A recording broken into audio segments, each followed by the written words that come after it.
नमस्कार, सुजस बुलेटिन में आपका स्वागत है। मैं हूं आपके साथ अश्विनी सरोही। एक नजर हेडलाइंस पर।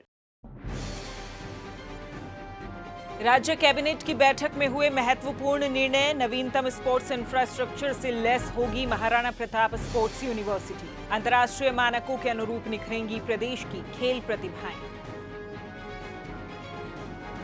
राजमेस मेडिकल कॉलेजों में एनआरआई कोटा फीस में संशोधन। दिवंगत कार्मिक के माता पिता को अब मिल सकेगी 50% तक पारिवारिक पेंशन। प्रशिक्षु आरपीएस के 55वें बैच का दीक्षांत समारोह। मुख्यमंत्री ने की आरपीए में नया प्रशिक्षण भवन बनाने की घोषणा। प्रदेश में अपराध नियंत्रण और शांति व्यवस्था सर्वोच्च प्राथमिकता। मुख्यमंत्री श्री भजनलाल शर्मा की अध्यक्षता में आज मुख्यमंत्री कार्यालय में मंत्रिमंडल की बैठक आयोजित हुई। उप मुख्यमंत्री डॉक्टर प्रेमचंद बैरवा एवं संसदीय कार्य मंत्री श्री जोगाराम पटेल ने प्रेस वार्ता में बताया कि प्रदेश में विश्व स्तरीय खेल प्रतिभाएं तैयार करने के लिए महाराणा प्रताप स्पोर्ट्स यूनिवर्सिटी जयपुर विधेयक लाने, राजमेस मेडिकल कॉलेजों में एनआरआई कोटा की फीस कम करने, दिवंगत कार्मिक के माता पिता और दिव्यांग संतान के लिए पारिवारिक पेंशन के प्रावधानों के सरलीकरण एवं विभिन्न विभागों में कार्यरत कार्मिकों को पदोन्नतियों का लाभ देने के लिए सेवा नियमों में संशोधन सहित कई महत्वपूर्ण फैसले बैठक में किए गए। उप मुख्यमंत्री डॉक्टर बैरवा ने बताया कि कैबिनेट की बैठक में the Maharana Pratap sports university Jaipur bill 2025 के प्रारूप का अनुमोदन किया गया। ये विधेयक विधानसभा के आगामी सत्र में प्रस्तुत किया जाएगा। आज माननीय मुख्यमंत्री श्री भजनलाल शर्मा जी की अध्यक्षता में मंत्रिमंडल की बैठक आयोजित की गई, जिसमें विश्व स्तरीय खेल प्रतिभा तैयार करने के लिए महाराणा प्रताप स्पोर्ट्स यूनिवर्सिटी जयपुर विधेयक लाने और राजमेस मेडिकल कॉलेज में एनआरआई कोटा की फीस कम करने और दिवंगत कर्मियों के माता पिता और दिव्यांग संतान के लिए पारिवारिक पेंशन के प्रावधानों का सरलीकरण एवं विभिन्न विभागों में कार्यरत कर्मियों को पदोन्नति का लाभ देने के लिए सेवा नियमों में संशोधन सहित अन्य कई महत्वपूर्ण फैसले किए गए हैं। संसदीय कार्य मंत्री श्री जोगाराम पटेल ने बताया कि वर्तमान में राजस्थान सिविल सेवा नियम 1996 के नियम 62(4) में दिवंगत कार्मिक के माता पिता के मामले में कार्मिक की कुल परिलब्धियों की 30% पारिवारिक पेंशन दिए जाने का प्रावधान है। राज्य मंत्रिमंडल की बैठक में इस नियम को विलोपित करने का निर्णय लिया गया है। अब माता पिता को भी नियम 62(3) के अनुसार ही बढ़ी हुई पेंशन अधिकतम 50% तक का लाभ प्राप्त हो सकेगा, जो कार्मिक के जीवित होने पर बनती है। राजस्थान में अभी सिविल सेवा नियम 1996 है। उसमें एक कार्मिक को उसके रिटायरमेंट पर समस्त परिलाभ का 50% तक पेंशन देता है और उसके स्वर्गवास के उपरांत, उसकी डेथ के उपरांत उसके माता पिता को 30% तक, ये जो उनको 30% तक पेंशन मिलती है। यशस्वी मुख्यमंत्री जी का मानना था कि वर्तमान युग में एक हमारे कार्मिक को अगर समस्त परिलाभ को जोड़ते हुए 50% तक की पेंशन देते हैं, तो क्यों न हम उसके देहांत के बाद उसके माता पिता को भी उतनी ही पेंशन देवें, क्योंकि उनकी वृद्धावस्था होती है उसी स्टेज तक आते आते। और आज मंत्रिमंडल की बैठक में माननीय मुख्यमंत्री जी के आह्वान पर मंत्रिमंडल ने तय किया है तो जो नियम 62(4) था, जिसके मार्फत 30% था, उसको विलोपित कर दिया है और नियम 62(3) की मार्फत अब किसी कार्मिक को जो पेंशन मिलने वाली समस्त परिलाभ को जोड़ते हुए उसके माता पिता को भी 50% तक पेंशन मिलेगी और ये ऐतिहासिक कदम राजस्थान के इतिहास में होगा। उप मुख्यमंत्री ने प्रेस वार्ता में बताया कि राजमेस कॉलेजों में एनआरआई कोटा सीटों की फीस को तर्कसंगत बनाते हुए संशोधन का निर्णय मंत्रिमंडल की बैठक में लिया गया।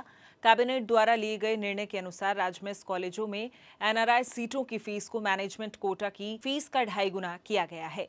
इस संशोधित व्यवस्था से वर्ष 2025-26 के प्रवेश सत्र में एनआरआई सीटों की फीस घटकर लगभग 23,93,000 रुपए प्रतिवर्ष रह जाएगी, जो निजी चिकित्सा महाविद्यालयों की औसत फीस के लगभग बराबर है।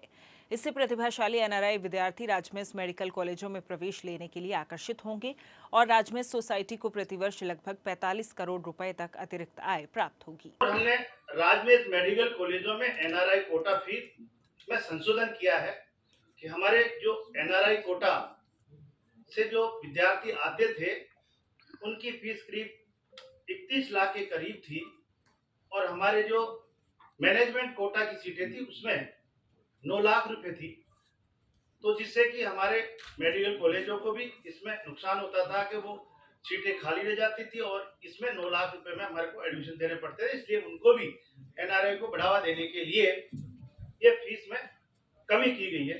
राजस्थान मेडिकल एजुकेशन सोसाइटी द्वारा संचालित मेडिकल कॉलेजों में 50% सीटें, गवर्नमेंट फीस कोटा 35% सीटें, मैनेजमेंट कोटा और 15% सीटें एनआरआई कोटे की थी। इन कॉलेजों में एनआरआई कोटा सीटों की फीस को तर्कसंगत बनाते हुए संशोधन का निर्णय आज इस मंत्रिमंडल की बैठक में लिया गया। इस संशोधन व्यवस्था से वर्ष 2025-26 के प्रवेश सत्र में एनआरआई सीटों की फीस घटकर लगभग 23,93,000 रुपए प्रतिवर्ष रह जाएगी, जो एक निजी चिकित्सा महाविद्यालयों की औसत फीस के बराबर होगी। इस कदम से प्रतिभाशाली एनआरआई विद्यार्थी राजमेस मेडिकल कॉलेजों में प्रवेश लेने के लिए आकर्षित होंगे और राजमेस सोसाइटी को प्रतिवर्ष लगभग 45 करोड़ रुपए की अतिरिक्त आय भी प्राप्त होगी। मुख्यमंत्री श्री भजनलाल शर्मा ने कहा कि पुलिस में प्रशिक्षण से कानून की जानकारी के साथ ही आपसी संवाद, सहयोग और टीम भावना मजबूत होती है। उन्होंने कहा कि यही बुनियादी प्रशिक्षण पुलिस के चरित्र और व्यक्तित्व को आकार देकर उन्हें एक आदर्श अधिकारी बनाता है।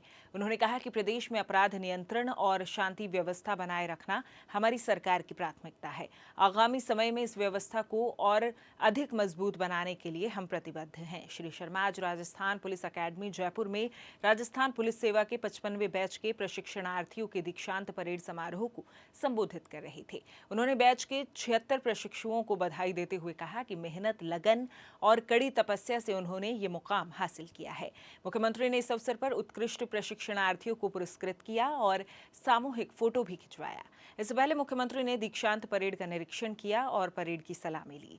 श्री शर्मा ने इस अवसर पर पुलिस कार्मिकों को बेहतर प्रशिक्षण सुविधा उपलब्ध कराने के लिए राजस्थान पुलिस अकेडमी में नया प्रशिक्षण भवन बनाने की घोषणा भी की। ये दिन न केवल आप सभी के जीवन का बल्कि पूरे राजस्थान प्रदेश का भी गौरवशाली दिन है। इस पावन अवसर पर मैं आप सभी को हृदय से बधाई देता हूं, आप सभी को शुभकामनाएं देता हूं।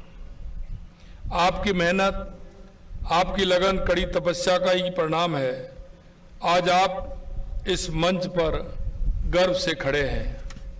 मुझे बताया गया है कि राजस्थान पुलिस अकादमी में वर्ष 1975 के बाद से प्रशिक्षण हेतु नए भवन का निर्माण नहीं होने से परीक्षार्थी को बढ़ती संख्या एवं विभिन्न अन्य विषय जैसे साइबर अपराध, आर्थिक मामले से संबंधित अपराध इत्यादि के संबंध में प्रशिक्षण की बढ़ती आवश्यकता के कारण अकादमी में बेहतर तकनीकी संसाधन एवं इंफ्रास्ट्रक्चर की आवश्यकता लंबे समय से महसूस की जा रही है। मैं पुलिसकर्मियों हेतु बेहतर प्रशिक्षण सुविधा उपलब्ध कराने के लिए अकादमी के लिए नए प्रशिक्षण भवन बनाने की घोषणा करता हूं। राजस्थान कर्मचारी चयन बोर्ड द्वारा चतुर्थ श्रेणी सीधी भर्ती परीक्षा 2024 जयपुर के 204 परीक्षा केंद्रों पर 19 सितंबर से 21 सितंबर तक प्रतिदिन 2 पारियों में आयोजित की जा रही है। जयपुर जिले में 6 पारियों में 4,50,000 अभ्यर्थी परीक्षा में शामिल होंगे। 19 से 21 सितंबर को प्रथम पारी की परीक्षा सुबह 10 बजे से 12 बजे तक, दूसरी पारी की परीक्षा दोपहर 3 बजे से 5 बजे तक आयोजित होगी। 19 सितंबर से 21 सितंबर को आयोजित परीक्षा में अलग अलग पारियों में प्रति पारी लगभग 75,000 परीक्षार्थी पंजीकृत हैं। परीक्षा के सुचारू एवं सफल संचालन के लिए कलेक्ट्रेट के कमरा नंबर 116 में जिला स्तरीय नियंत्रण कक्ष की स्थापना की गई है, जिसका संचालन 21 सितंबर तक सुबह 7:30 बजे से परीक्षा समाप्ति उपरांत नियंत्रण कक्ष से संबंधित समस्त कार्य पूरे होने तक कार्य कर रहा है। परीक्षा के सफल आयोजन के लिए प्रति पारी 103 उप समन्वयक एवं 39 उड़न दस्तों की नियुक्ति की गई है। सो जिस बुलेटिन में फिलहाल के लिए इतना ही, फिर होगी आपसे मुलाकात। तब तक के लिए नमस्कार।